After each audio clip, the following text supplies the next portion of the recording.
Morning. Good morning. Good morning. You all know me. My name is Jose Macias. I'm the supervisor here, not here, but in our Northeast office for Project Bravo. Today we're here for Roma training. I won't be the only one presenting. We'll have Daniel, who's also a supervisor. He's right here in the back. And we are both currently going through our Roma certification to become certified Roma trainers. We have Maricela Montenegro, who's the center. Well, she's our manager, and she is currently Roma certified. She's a Roma certified trainer, so she'll be mentoring us along with another Roma trainer that's I believe in Austin. But before we get started, I know that we did have an opportunity to go over some exercise on the wall here, where we went over what events might have happened in our life through the CAP agency and in the world in the 1960s, 70s, 80s, 90s, 2000 and 2010. So we'll be covering that a little bit later on in the training. Right now, what I would like for you all to look at is that we have an agenda, and on that agenda, it's going to walk you through some of the things that we'll be doing throughout the day. Also wanted to point out the book that you guys have. This is the training module we'll be using for this training. On the front there, you'll see the Roma symbol, which is focusing on, well, let's first talk about what Roma stands for. It stands for Results-Oriented Management and Accountability, and it has the 3 circles there: family, agency, and community. And it also, on the bottom there, has the who started Roma. It was Frederick Richmond, the Center of Applied Management Practices, and right now we are going through this peer-to-peer training, and Barbara Mooney is in charge of that. If I could have everybody turn to page 1. We're going to answer some questions just to get warmed up. I'll give you a couple of minutes for us to be able to see where we're standing right now, and hopefully we get to learn something throughout the day here. So on the left-hand side of page 1, you'll see 10 questions, and they're all true or false questions. And we're not going to go over them as soon as you're done, but go ahead and take a couple of minutes to do that exercise.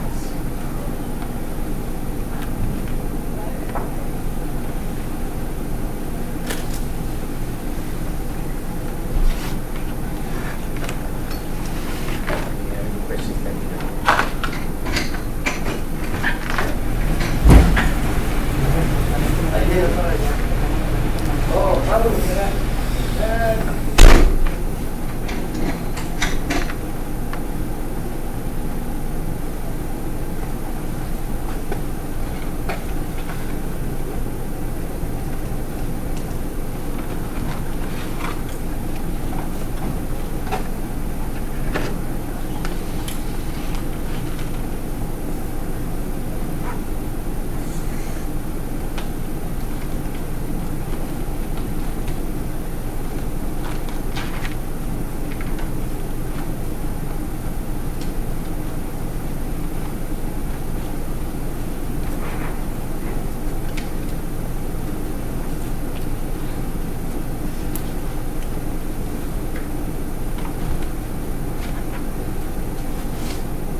with that activity, and then later on, as you find time, come back to it, and if you didn't get to finish, go ahead and finish. But right now, just so that we can get some formalities out of the way as well, I know that you guys are familiar with the building already, so if we're to have an event of a fire or an emergency and we have to evacuate, we'll use that door and we'll go out to the parking lot. If you all need to go to the facilities, the restroom, you're more than welcome to just stand up and go ahead and go. The restrooms will be down the hall to the left, and I believe it's the second door or the first door to the left after you make that turn. And I'll go ahead and allow you all to introduce yourselves. Please let me know your name, your title, and how long you've been with Project Bravo. And we'll start here on our left. My name is Maria Ramirez. I'm the secretary for the center, and I started working in 2014. Ana Escobar, I'm a CSA for Central Center, and I've been here for 3 years. Thank you. Norma Accounts Payables, and I'm here for 10 years. Thank you, Norma. Terry Garcia, Finance Department, and Wednesday I will be here 1 year. Oh, congratulations. Thank you, Terry. You already know who I am, and we already had an opportunity to meet each other, and you all know the other presenters. I just wanted to take another quick second here so that you all can get familiar with this book.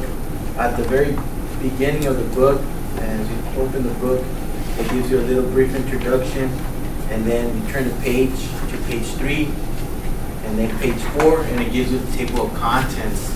And this is basically what we'll be covering today. So if any point you want to look at some particular topic, or later on in the future, you'll have this book and you can always go back and use this table of contents to go where it is that we want to be or you want to look over.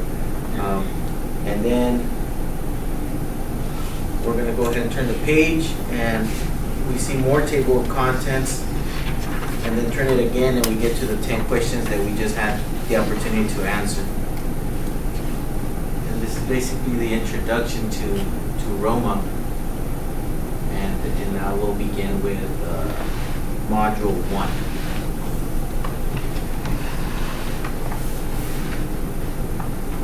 And since I'm just moving along from the introduction to the Module 1, I'll go ahead and start.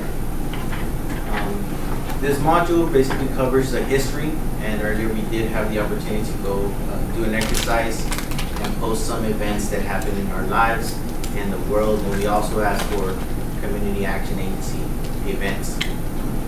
So the purpose of this module is to cover the history, the purpose, and perspective. And if I could have a volunteer help me out in reading the learning objectives, so we'll start over here with Terry. Okay. Learning objectives.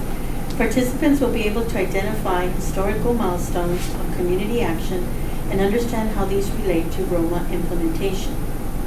Participants will learn that community action agencies with a focus on family, agency, and community outcomes have always been designed to be more than simply direct service providers.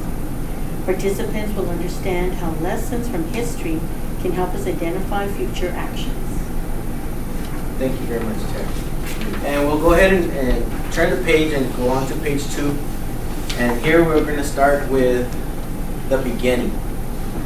And I will ask somebody to be a volunteer. I don't know. Could I have you? Yeah. Thank you.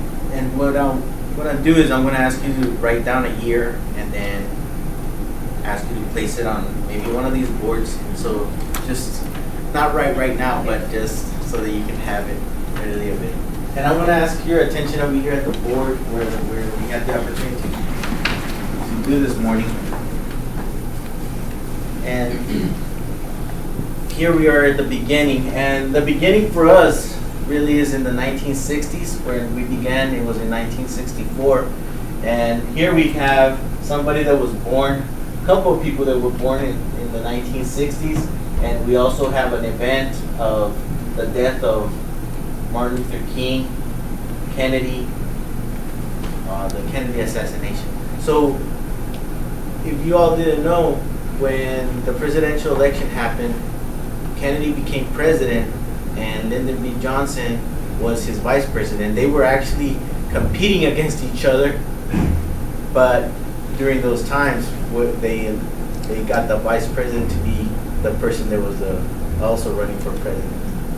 So, as we all know, when President Kennedy got assassinated, Lyndon B. Johnson, who was the vice president, became the president of the United States.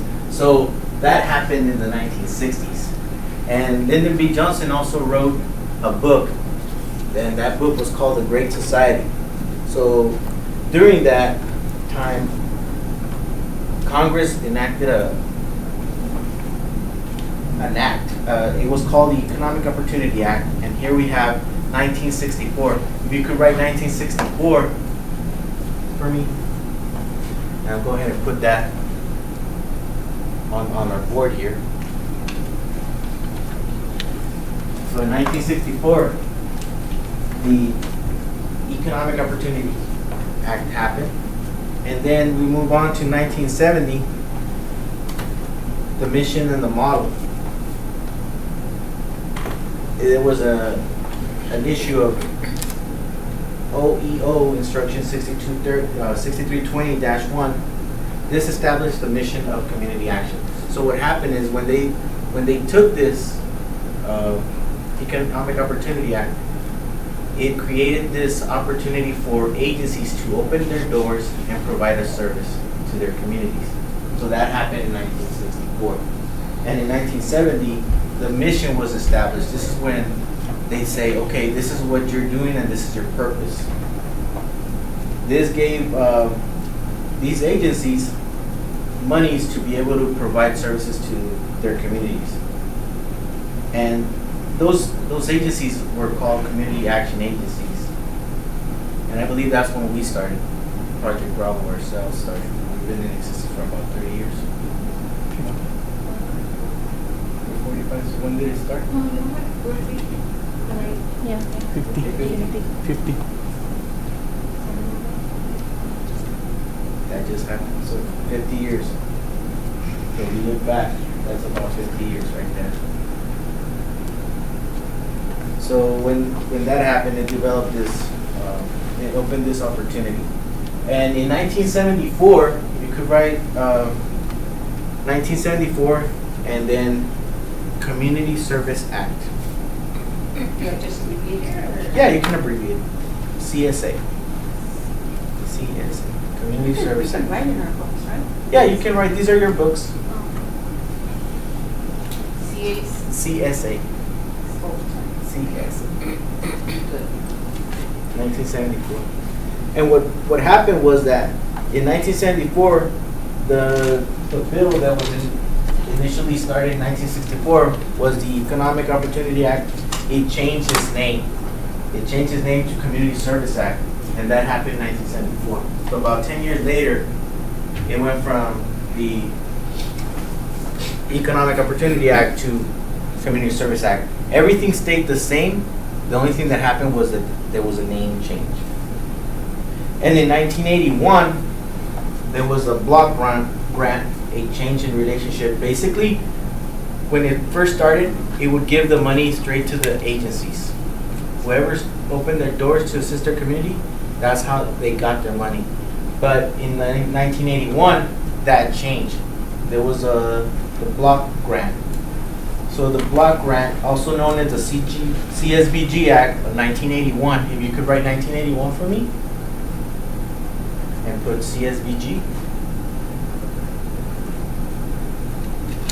That's when the relationship changed. So now there's an intermediary between the monies that were coming to the community.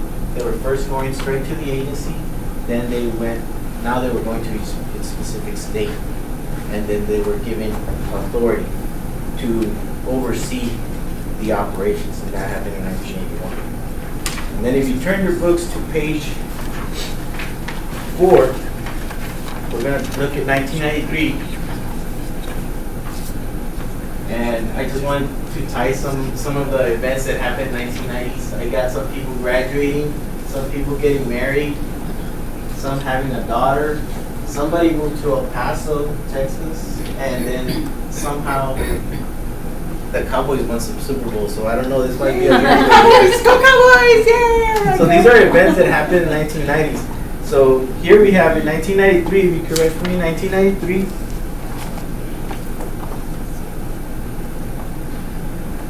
Congress passed the Government Performance and Results Act in response to the renewed emphasis on accountability. So because the government was giving the monies up down to agencies and then to states, the government wanted to know what's happening with this money. So that's when GPRA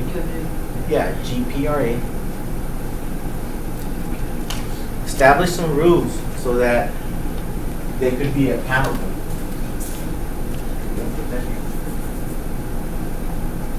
And it gave us some specific goals and some activities, some objectives, and some performance indicators.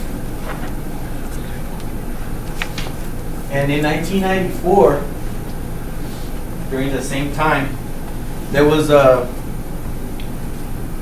something that was called the 6 National Goals, and you'll be talking more about that here later on. And I want to also bring your attention to the front of the class here. There, the 6 national goals are written off to the right, the last poster board on the right, and we'll be dealing with those throughout the training today. But that was established also in the 1990s, in 1994. You could write for me 1994. 6 national goals. And I'm not going to touch on each goal right now. We'll go into that a little bit later. You're going to write the 6 national goals. 6 national goals. Please.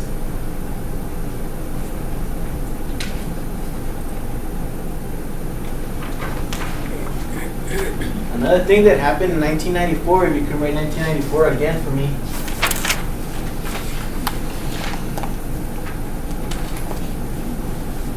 The beginning of Roma and the framework. That happened in 1994. What Roma is, we already know what Roma is, and Roma is results-oriented management and accountability. That's what Roma stands for. So the government implemented the use of Roma to be one of its ways of being able to manage CAP agencies and other agencies that were able to receive these monies. And they have a model, and this model was something that was designed. If you could read on page number 7 and just take a look there on the right, it has something that is called the logic model, and we'll be going over that throughout, and we'll be building on that throughout this training so that you all become more familiar. And welcome. I know that we're going to take a quick pause just so that we can get Rosie. Hi, Rosie. So Rosie, this is what we're doing. We've taken that and written your name, and we're currently going over the history of Roma. And we discussed that Roma stands for Results-Oriented Management and Accountability. We have the opportunity to introduce ourselves. My name is Jose, and I'll be one of your presenters. I'm going through Roma certification. I also have Daniel, who's also going through the training, and Maricela, who's already a certified Roma trainer. And we have the opportunity to introduce ourselves, and I'll ask you to go ahead and introduce yourself as well so that everybody knows who you are and where you're coming from. I'm Rosie, and I'm from the Lower Valley, Pachacra. What's your position? I'm a secretary. And if you all wouldn't mind reintroducing yourself to her so that she knows who you are. Maria Ramirez, I'm the secretary for the Central Center. And then it's Coat, CSA Central. Number Moreca, Finance. And Terry, Finance Department. Thank you. Okay, so also just to let you know what's happening, we've gone over the book that you will be using for this training, and right now we're on page 7. We also had the opportunity to do some questions on the left-hand side of page 1. And I'll ask you to go ahead and do that whenever we have a break, those 10 questions, and then right now we're on page 7. Earlier, we also had an opportunity for everybody to go ahead and place a sticky on the years there. We had 1960s, 1970s, 80s, 90s, 2000, 2010. And everybody was able to place an event that happened during that time in their life or in the world, and also here with the Community Action Agency. So we'll go ahead and continue on page 7 and looking here at our decades.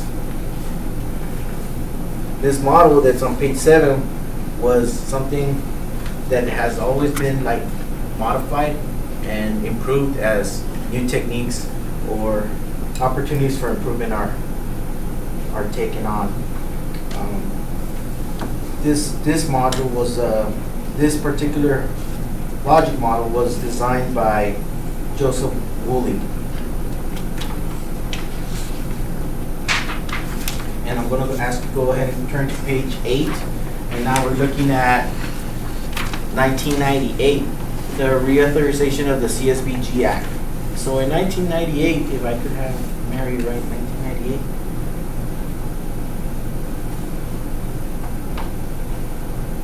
Congress enacted the 1998 reauthorization of the CSBG Act, including language to mandate implementation of the comprehensive performance-based management system across the entire community service network.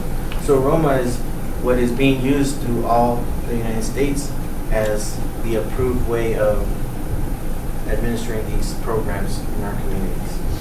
And that was reorganized or reauthorized in 1998. 1998. Right. And in 2001, we got direction from OCS, Office of Community Services, for the first mandatory reporting. So this is when they first required reporting to the federal level. And it was instructed in Information Memorandum 49. And in 2001.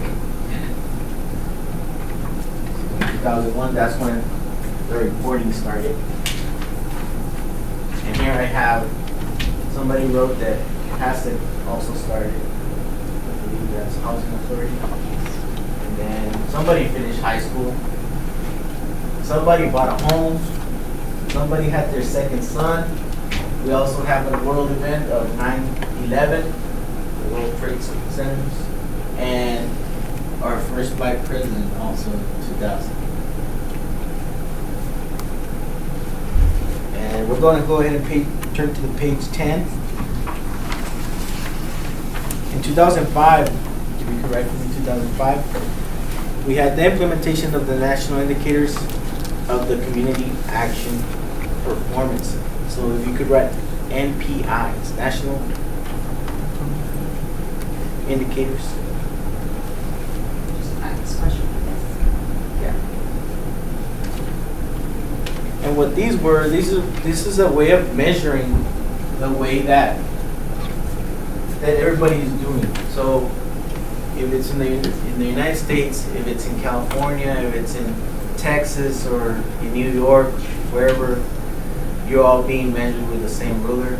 And so those were what was established in the implementation of the national indicators of community action performance. And that was done by the National Association of State Community Service Program, NASCSP. And it's to comply with mandatory reporting of outcomes that began on 2001. And in 2006, if I could ask you to rank 2006, the introduction of the Roma cycle. So go ahead and write Roma cycle on there.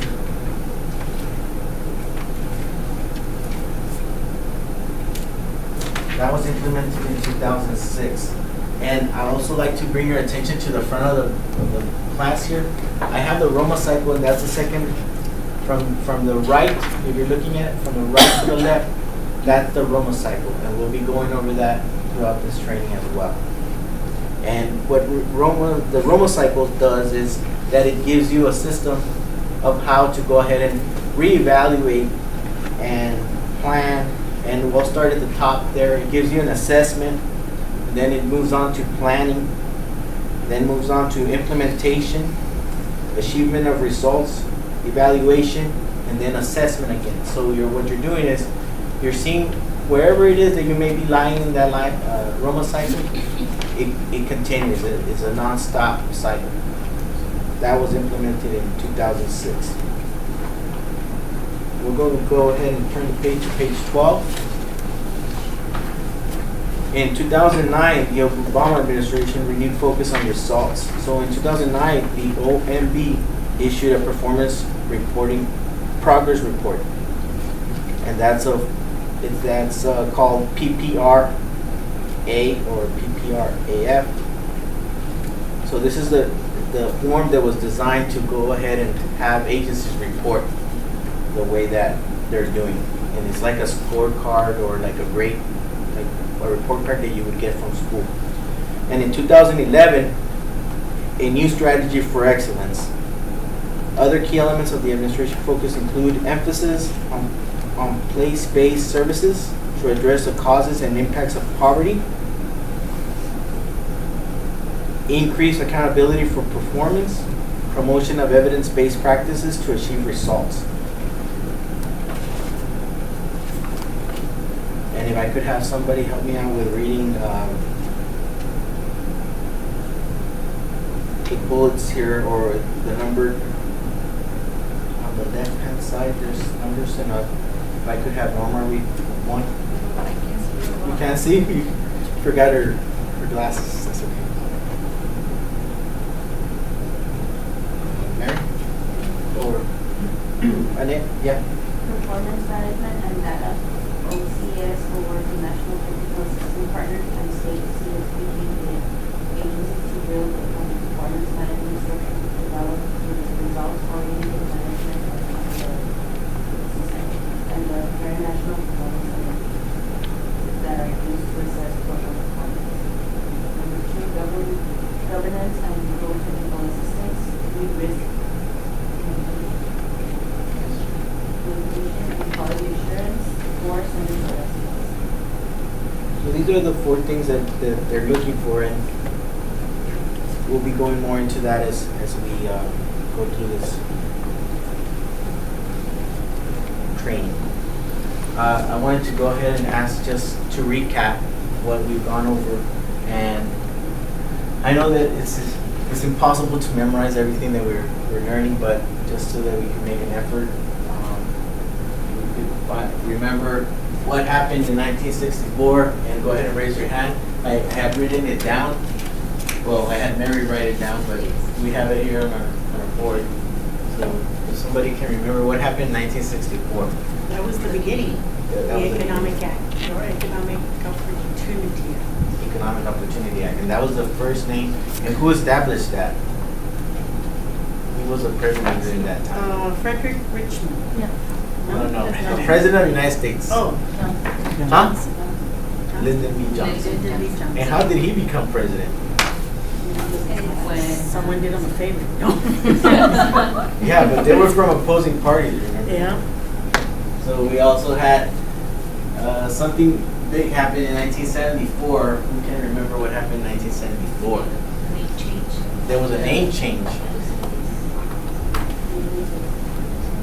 So it went from being the opportunity. So it was first an opportunity, but now it was, I guess you could say that it gives you like a real purpose. At the beginning it was just like, okay, here it is, come and get it.